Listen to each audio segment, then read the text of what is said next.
This is Mitch, and welcome to the Real Estate Investor Summit podcast. I have Brecht Palombo with us today, and he's going to teach you how to go direct to the banks. Very interesting concept because he's making it easy for you. They actually have a giveaway coming on later in the show where they've simplified where are the banks, who are they, and what are the contacts, and what's their contact name and number. So they've really made it, done a lot of legwork for us. So with no further ado, how you doing, Brecht? Fantastic. Thanks for having me on, Mitch. Hey, where are you sitting today right now? Where are you at? Bend, Oregon. Bend, Oregon. Oh, beautiful, huh? Yep. Just getting through our long winter here and coming into a glorious spring. So happy to be here. Ready for some sunshine, maybe? Yeah, for sure. I'm over here in San Antonio, Texas. We're going to be talking about going direct to banks, right? So, and finding some killer deals there. Yep. How long have you been doing this? Let's see. So I started in real estate in 2000. I went independent and started getting ready for to work with banks in late 2006. And I opened this business and the software that maybe we'll talk about in 2009. Okay, 2009. Yeah. So, what were you doing before, may I ask? I'm just curious. I was part of the .com, like in the mid-late 90s. I was in sales for, I sold a bunch of boring stuff. I sold SQL optimization software, like database optimization software and that kind of thing, and training and consulting. When I got spit out of the .com, that first .com crash, as opposed to the impending one, I said, all right, well, I can sell. And I was one of these guys we're running around selling vaporware. The company's like, hey, we're going to make something great. Go sell it. We're like, great. What is it? They're like, we're going to figure it out. Just get out there and sell it. And so when that ended, I said, well, what can I sell where there's always product? And that brought me to real estate. Because I really feel like it's one of the few places where, as long as you do the work, you can really earn, whatever you want and regardless of the cycle. So yeah, I like real estate because if you pick the right strategy, you can do something right once and it can pay you for the rest of your life. You know what I mean? True. So Yep. That's cool. So you're techie? You're techie. You're a tech guy. I am the business end of this business. I'm not the tech side. I guess I'm a good bridge between the tech folks and the non-tech folks, because I won't sit down and write code or anything like that, but I know how to get it built. So I guess that's kind of where I am. I'm definitely a numbers guy. I've got, I didn't complete my CCIM, but I've got a lot of investment training and stuff. So I'm definitely a heavy duty numbers guy. Yeah. Okay. So let's talk to us. I mean, when I think about going to banks, I think about a lot of red tape and bureaucracy, and no one can really make a decision. So it's going to take a long time to figure all this out. And so I've shied away from it. Of course, we're all limited by our beliefs, right? Right. So I'm interested to talk to you because I'd like to change that belief system. And Yeah. where do we start? So that's a good question. And that can definitely be true, especially depending on the size of the bank. And so, if you're looking to work with someone like Bank of America or Wells Fargo and, US Bank, these kinds of banks are really big. They have lots and lots of layers of all different levels of vice president and committees and special servicers. And that's a really hard thing to navigate. On the other side of that is that there are more than 11,000 banks and credit unions in the US. And the ones that we're talking about right now that are huge bureaucracies are really only a very small slice at the top. And so the sweet spot, if you're looking to go direct, is to work with your local, community, and regional banks. You're going to find that these folks, yes, they're regulated. And yes, the numbers are still, for most people in real estate, the numbers are still kind of big. But the fact is that a lot of them run like a lot of small businesses would. And you'll have your CEOs, and you'll have your SVPs or whatever who do their thing, but they're real people who you can get in there and you can have a real conversation with, as opposed to some of these much bigger organizations with call centers and that kind of thing. Yes. So, I use private banks. I create notes, and I don't want to sell them. I just want to collect the money, but I use private money to do that. And I went to the big banks didn't want to understand how to, I don't know, loan against a note. They didn't want to know about it, or they acted like they had never heard of it before in their life. Yeah. Of them. And so I went to the community banks, like you said. A lot of times the grandfather or great grandfather that started the bank, there's still people with the same last name sitting on the board, and they're business people, and you can go in there and you can tell them about your business plan and what your plan is, and they can rationalize, that this is a good loan or a bad loan for them. Yep. And so, I believe wholeheartedly what you're saying with those community banks, and there's a lot more of them than you think, because as you're driving down the road, they just pass by. You don't even really take note of them until you start thinking you need them for some reason, and then you start to notice them everywhere. They're all over the place. There's little bitty tiny no-name banks all over the place, and especially when you get to rural America, there's not as many, of course, because it's rural and small towns. But it seems like all these small towns have their one or two banks that everyone banks with down there, and you've never heard of them in your life. So that's true. I have. In fact, now, so I haven't been, I'm running this business full time, and this, we have a team and all that. And so I don't take client work, but the last time that I did, I was working with a guy who was a private investor, and they did hard money and note buying basically. And he bought a little tiny gas station and convenience store note from a bank. This is a bank with 2 branches on a little island off Massachusetts, if you ever heard of Nantucket. And so tiny little bank, nobody would ever notice. You can't even, it's on an island. You have to get on a boat or a plane to go see the thing. He bought that note. I think face on it was, not quite $2 million, something like that. He bought that note for a little over 900 grand. And we foreclosed and sold that thing to an end buyer in under 30 days for 1.2 million.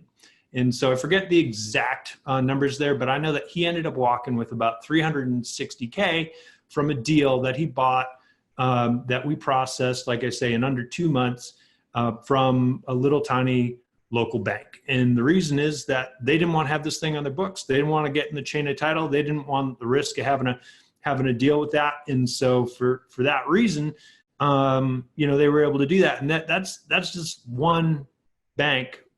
And like I say, there's, thousands of banks. There's over 11,000, almost 11,500 banks in the U.S. Most of them you never ever heard of. The bank took like a $600,000 haircut? Yes. Wow. Yep.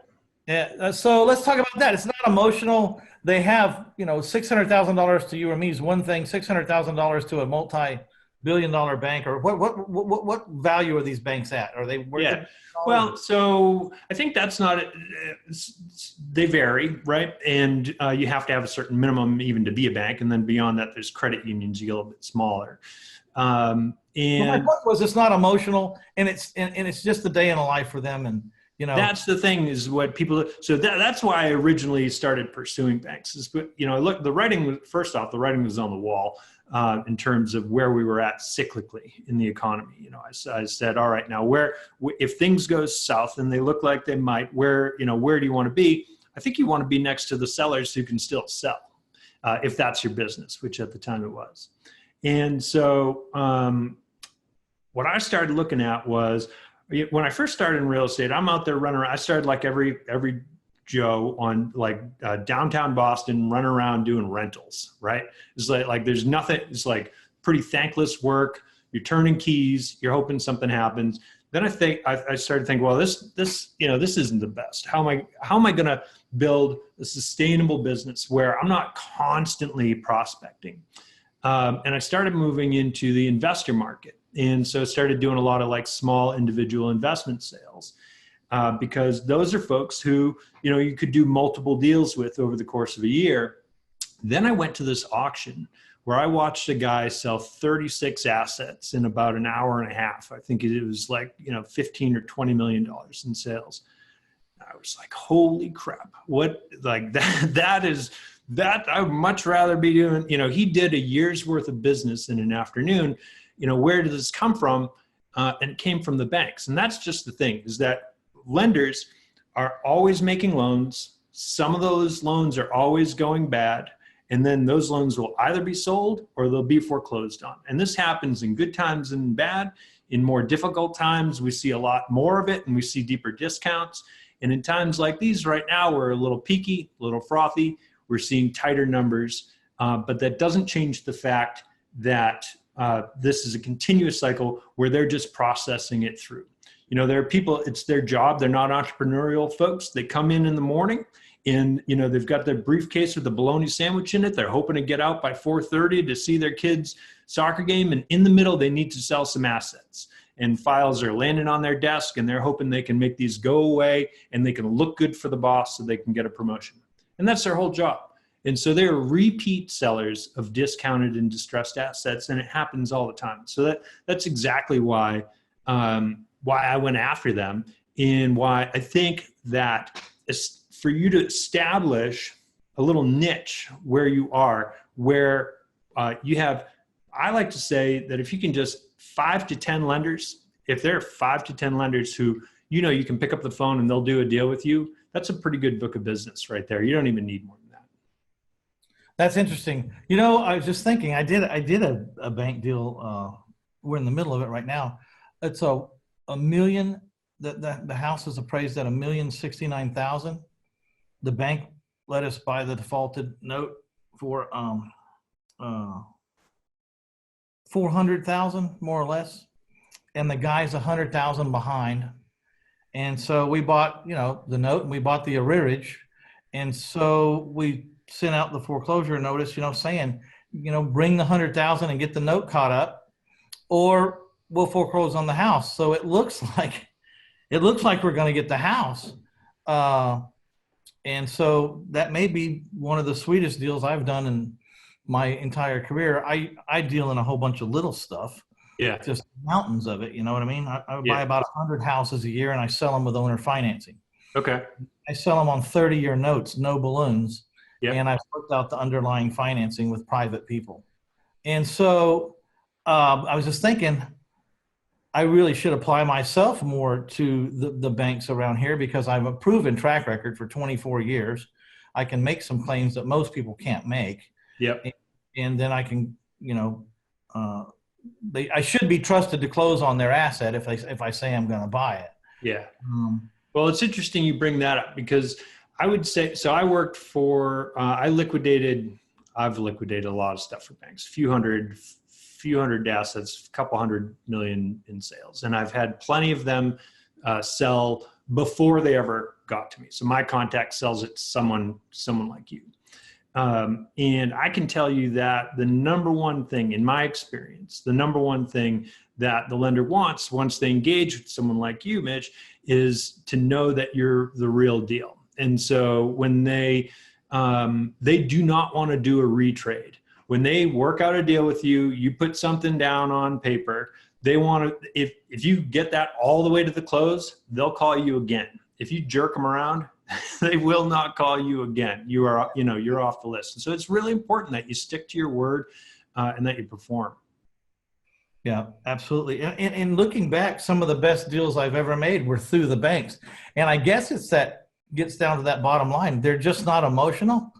That's right. It's all numbers driven. And that's one of the things that we try to focus on when we're talking to folks about how to approach this, is you begin with the numbers and understanding what their numbers are, which numbers motivate them, which are indicators that they're good sellers or maybe that they're not, and how that all works, because they are very much a numbers driven and not an emotion driven organization when it comes to sales. Okay, so talk to me about, we got some giveaways. We got a couple of giveaways we talked about. I don't know if you're giving away both of them or one of them, but sure. what do you got to offer to give people a taste about what this business is about and how to? I think you said it best. It was a little flash course. There was a little flash course with about 6 videos that could get you your eyes open to what's going on here. It was called a mini course called Bank Direct, I guess is what you said, and then you also have a free streaming webinar. Tell us, are you offering to give both of those away this week, or are you just going to give one of them away, or what do we want to do? Yeah, I guess it depends on how folks want to consume it. For me, I like to be able to sit down and get the whole picture and go through it. And so if you're that type of person and you want to have an understanding of that, you should attend our free streaming web class, because what we do there is I break down the entire process from the numbers that you need to understand to an approach to take, like a systematic approach to take to find these deals. And then at the end, we actually will give you away, we call it our DIY kit. So we have a zip file package that has, if you go through the web class, and we do make an offer at the end, if you decide that you want to get more involved, but if you decide that you don't want to get involved, we give you the zip file that has everything that you need in order to go do this stuff yourself. You're going to do your own legwork. You're going to do your own research. Okay. And that's about an hour-long course.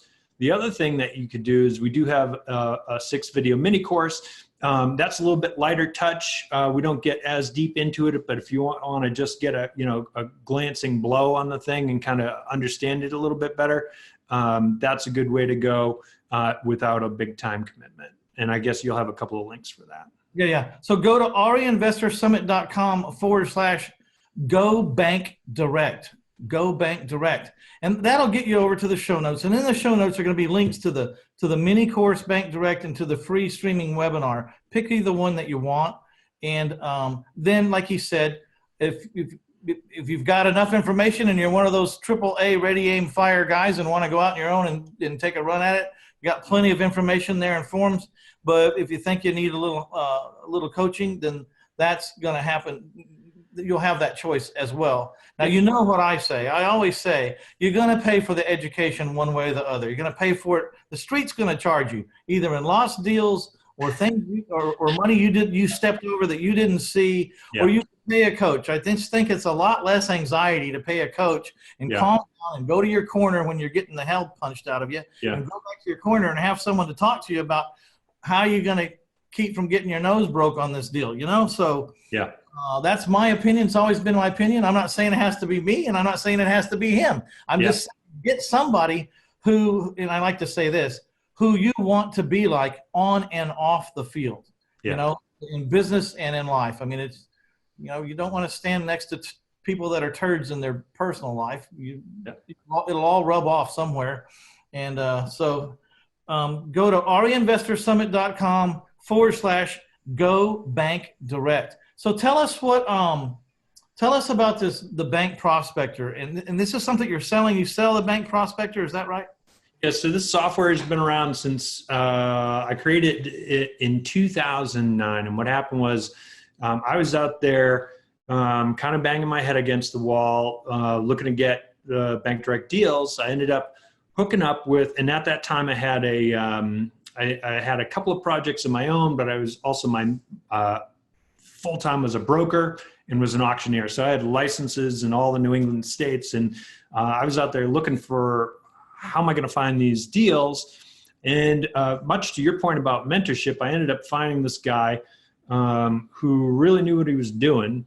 And he and it cost me a lot of money, mostly in commission splits over a period of years. It's funny when I hear about people talking about,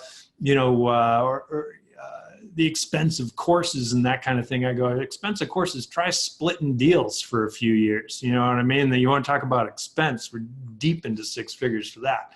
So anyway, and what I learned from him was a lot about how things worked internally at a bank. And then I learned about these numbers that the FDIC and the FFIEC put out, which really give some indicators about who's got what and who's a good seller. But it is time consuming. You have to download these giant spreadsheets, you have to pull them apart, figure out what you're doing with them. It's not made for this purpose. And so what we built was a software that goes out and it pulls in all of the bank and all of the credit union data. And now we're talking about millions and millions of rows of data. But what we do is only pull out the parts that are important to folks like you and I. And we make that easy to search. And then we pair that with contact data. And so we have full-time contact managers who their only job, they have a special web interface that we built for them. And their only job is finding, vetting, cleaning, and getting contacts for folks. And so what we try to do is eliminate all the sort of research work that you would have to do and just get you right down into the source so that instead of like weeks or months of digging through spreadsheets and stuff, it's a few clicks and boom, you've got the right person to talk to. That's really our goal. Is this data that you're pulling out to show us, is that the foreclosed properties? Is it showing you what they have that they need to liquidate, or what data are you showing us? So that's a good question, and I'm glad you asked that. So a couple things. There is no reporting of the status of individual whole loans in the US. Now, this is different if you're a mortgage-backed security or CMBS or something like that. There's detailed reporting because it's a security and there needs to be this sort of public-facing stuff. But if you're looking for the status of Joe Jones's loan across the street, that thing's not reported on an individual basis anywhere. And so the next best thing that we have instead is portfolio level data down to by asset type. Okay.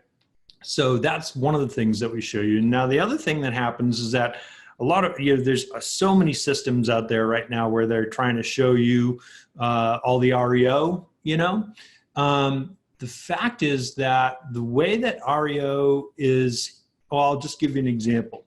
I had 3 different banks that I worked with where if you were tasked with going to find in the registry of deeds, now this is an online registry where you can go in there and you can see everything. If you were tasked with going and finding which properties these banks own, you would never ever find them. And the reason is that what banks do, a lot of banks do, is they have a sort of a bad bank. And so they have a little corporation or multiple corporations that hold bad assets in their name. So you're not gonna log on, you're not gonna go somewhere and pull up TD Bank's REO because they don't hold it under TD Bank. They hold it under completely separate corporations. And so what that means is that it makes a lot of the reporting that you see out there for REO balances not really that accurate because it's just not clean data because you're never gonna know which banks are doing this or what their corporations' names are and all that. And so, so our approach, rather than an asset level and then crawling your way up approach, rather than I'm going to find 123 Main Street, then I'm going to find out who the lender is, then I'm going to find out who the special assets person is in charge of this asset. Instead of doing that, what we say is, what if we start at the top level and we say, which institutions should we be going after? Who in that institution is responsible for the portfolios? And then they give you the list of assets, because that's really how you create the back channel and you get the back door. It's not by going through like public records, because you're going to miss an awful lot like that. And it doesn't tend to be the way banks work. Banks tend to work with people. You end up going in there, you find a person and you engage with the person. That's how you imagine it could be a problem if they were disclosing personal information in the public forum saying so-and-so is behind on their mortgage. Yeah, that never happened. Yeah. So I get it. So you're just trying to talk to the asset manager or the REO asset manager and impress them and get on their list of viable candidates to liquidate properties to. It doesn't sound like rocket science. It's just got to do the legwork, got to make the phone calls, got to make the friends, and got to create a network, right? That's right. And so what we try to do is make all that stuff that you just said, which you can say it in one sentence, but it's a lot of work. And so what we try to do is compress that and eliminate a lot of that work for you. Yeah. So is there like follow up with these guys and Christmas cards and all that stuff, or is Absolutely. it not? Yeah. We talk about a couple of different systems, but I strongly recommend that you have an introduction system. So this is going to be how I'm going to introduce myself to these lenders, and so they'll know me by the end of it, and then a follow-up system. Because the thing about these folks is that while they're in there with their bologna sandwich or whatever, day to day, you might call them today and they might have nothing. They could have a file land on their desk tomorrow that their superior wants out the door before the end of Q2. And you need to be there when that needs to go. And so you have to keep the top of mind awareness with these guys. You got to stay in front of them for when, because if they're really doing their job, they don't have a lot of delinquents. You know what I mean? If they're doing a good job, but when one comes around, they need to think, Brecht Palombo. I'm going to call that. Yep, that's exactly right. Yep. And so, heck with Brecht. Why don't you call Mitch? Just call Mitch. That's right. Okay, so it sounds like there's more minutia to it than meets the eye. And so, if you guys are interested in hooking up with that software, just go to reinvestorsummit.com/Go Bank Direct. There'll be a link for that too. What do you call it? They call it the Bank Prospector, right? Bank Prospector, yeah. And on the free streaming web class, what we'll do is we're going to teach you 7 questions you can answer about your prospect before you ever pick up the phone. We're going to teach you a 3-step proven prospecting system. And then we're going to give you some of the tools to implement with that. And so we have people who regularly will go to this class multiple times and take notes and go off and implement on their own without engaging us at all. And we're happy to do that. We're happy to provide that sort of depth of information for folks. Okay, so I don't normally do this, but you've got me curious and I want to know, so I'm going to do it anyway. And I'm going to preface it with this. Rex had this software out since 2009. It's been working. It's something that he probably has to keep updated all the time and works hard at. Full company, developers, all that. Yep. Okay. And he has the right to change his price anytime he wants to. Okay. So, But today, how much is it? Today we have contact level pricing. So it really depends on, there's a couple of different things. One is, all right, let me back up. We have training and we have software. And what happened was I released the software and I had a lot of people sign up for it at the beginning and they said, I don't know what the heck to do with this. I don't know who to call. I don't know what to say, none of this. I thought I was just going to be, I'm a numbers guy. So I thought I'm just going to give all these people these numbers and they'll be excited and that'll be great. And they were, but they didn't know what to do with it. And so we had to create some training. And so we've got sort of different levels of folks. Some people come in, they've never done anything before. And then some folks come in and they've done more deals with banks than I have. And so those folks don't need the training. And so for just Bank Prospector, if you're just getting the software, then we have 3 levels of, at 100, 200, and 500 a month.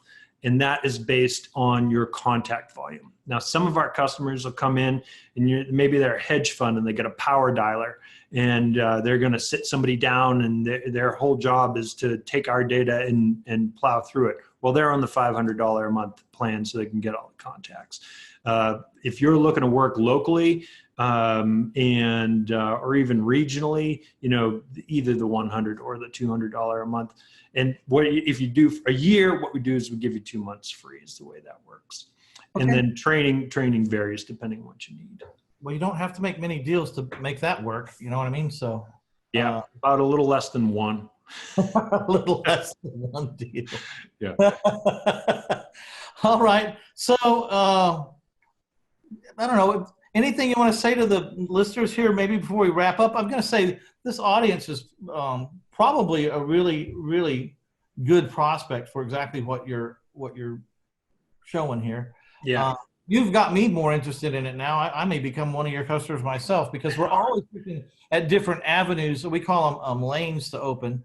Yeah. And where I have 4 acquisition managers that every morning when they wake up, all they're doing is trying to find the next deal. And they don't do anything else but that for my company. And this looks like a really great lane. I would like to explore it myself a little bit. And if I think it's a pretty viable course in my area, whatever, which it should be. I mean, if you do the work, I'm sure it pays, because it's just like the other strategy. They all work if you work them, and they don't work if you don't work them. You know what I mean? So, well, you're in San Antonio. Yes, sir. So I've got a customer, Joe Bay Arena, who bought a package of 31 assets out of a tiny little bank based out of San Antonio. And the reason they sold that little portfolio of notes was because it wasn't because they weren't even non-performing. They were just, and they weren't out of covenant. They no longer fit their lending box. And so they took a haircut and moved these things along. And so you never know what reasons they have or what motivations they have in there to sell. But I'd say this, if I was going to leave you with anything here is, I think in real estate, it's, most of us, at least at the beginning, it's all private seller stuff, And the problem with private seller stuff is they most of the time have one deal. You do all this work for prospecting and then you do one deal. And so I'd encourage you to think about what would it look like if I had just even a small number of institutional sellers where we do repeat deals, quarter after quarter or year after year. It doesn't take very many in order to have a good book of business if you're doing repeat deals. And when you know that you can count on at least a little bit like that, it relieves some of that constant pressure that anybody in this business has if you want to keep deal flow happening, right? You always got to keep marketing. You always got to keep prospecting. But if you could get a couple of repeat sellers in your quiver there, then I think that is a really good way to insure yourself in your business. Well, I agree 100%. And just looking at the one, I've done several bank deals in my career, not nearly enough. And I always have shied away from it. But now you've got me really interested in thinking maybe there's another lane there to add to one of my acquisition managers' repertoire, or to do myself, because I kind of like talking to the bankers, because, when you talk to all the bankers, when you get with those guys, they're the ones that take you to the basketball games and you sit on the front row and, they got, tickets to every event in the world. So, maybe that'll just be one I just do myself. It's more of a socializing thing to me. And that's kind of what I'm into right now, is raising private money and dealing with banks and finding more funding. So it kind of fits right along with what I do. So you're probably going to hear from me shortly after we hang up here. So great. All right. So you guys go take advantage of the mini course, Bank Direct, little 6 videos, little flash 30,000 foot overview. Or if you want to get deep into it, you'll go to the show notes here, and I'll give you the link in a second, and you'll watch the free streaming video. Free streaming webinar, okay? Which is a little over an hour long, where we were talking earlier before the show. Brecht says that people go back and watch it over and over again, because he's not selling on this thing. He's teaching in this webinar. So we do make an offer at the end, but I'm a big believer in that. I don't want to waste your time. I'm not going to just pass it, but I'm not going to show you pictures of checks and that kind of thing and then ask you to put in your credit card. I'm going to, make sure I leave you with something and you really understand what you're doing when we're done. Yeah, he said something very interesting. I don't know if you caught it, but he says, if you want to go ahead and start doing it yourself, go ahead. He's going to give you what you need to start. But absolutely, if you think you need some hand holding and some coach, get a coach in your corner that knows what they're doing, has been down the road, then you'll have the chance to do that too. So real reasonable thing to ask. And if you don't want to do it, he's still educating us for over an hour here on this free streaming webinar. So go to reinvestorsummit.com/go bank direct. Go bank direct. And that'll get you there. Man, I appreciate you taking the time to come on, Brecht. It's my pleasure, Mitch. Thanks for having me. All right. And if you ever make it down to San Antonio, look me up. All right. We'll go. I got a place out in the country out here, about 600 acres, and we do all kinds of hunting and photography. If you're not into hunting, then we'll take pictures of them. We got cameras. So I'll shoot them. Oh, good. Okay. All right. You're all right. See, your price just went way down to nothing. All right. So I like to shoot hogs. I shoot hogs just like every week. I go out there. We're over hogs. Yeah. So we go to the ranch and mess around. So make sure you look me up. If I'm in Bend, Oregon, I'm going to find you too. Okay? Yeah, definitely do that. I need to get there. They got some pretty good wine there, don't they? Am I talking about the right place? Yeah. Just Oregon, Washington both have pretty great wine. We got a real outdoors thing here. I guess with the folks are hunting deer and elk most of the time around here. We don't have a hog problem, but Yeah. All right, man. I'd like to thank everybody for stopping by to get you some Brecht Palombo. This is Mitch Stephen with the Real Estate Investor Summit podcast. Hope you guys are achieving your goals and stay out there. Keep getting educated, my friends. You got to stay educated or else you just can't get anything done here. Shorten the learning curve. All right, we're out of here. Thanks, Brecht. thanks, Mitch.